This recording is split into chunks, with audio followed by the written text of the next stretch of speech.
పెళ్ళయ్యాక ఊటీ గోవా వంటి చోట్లకెళ్ళాలని కలలు కనేదాన్ని.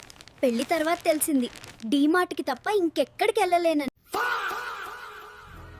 వదినా విన్నావా ఇది? ఎదురింటి పంకజం వాళ్ళైనా కోమాలోకి వెళ్ళాడట. వాళ్ళు డబ్బులున్నోళ్ళే తల్లి, ఎక్కడికైనా వెళ్తారు. ఎవండి, పక్కింట్లో ఏదో గొడవ జరుగుతోంది, ఒకసారి వెళ్ళి చూసిరండి.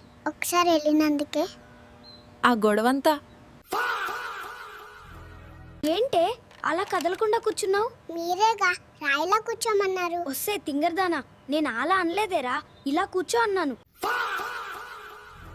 ఏమండి, డిన్నర్ చేదురుగాని రండి. నీ ఇంగ్లీష్ ఏడ్చినట్టే ఉంది. ఇది మధ్యాహ్నం, ఇప్పుడు తినేదాన్ని లంచ్ అంటారు, రాత్రి తినేదాన్ని డిన్నర్ అంటారు. మీ తెలివి ఏడ్చినట్టు. నిన్న రాత్రి తల్లిగారింటికి పోయి కూడా నాతో ఎందుకు గొడవ పడుతున్నావు? Work from home. నిన్ను పెళ్లి చేసుకునే బదులు ఓ రాక్షసుని పెళ్లి చేసుకుంటే ఎంతో సుఖంగా ఉండేదాన్ని. అలా రక్త సంబంధికులను పెళ్లి చేసుకోవడం మంచిది కాదే. వదినా చీర దగదగ మెరిసిపోతుంది. టై వాడతావా? ఏరియల్ వాడతావా? మా ఆయన వాడతా. నేను ఒక 1000 రూపాయలు పెట్టి టీ-షర్ట్ కొన్నాను.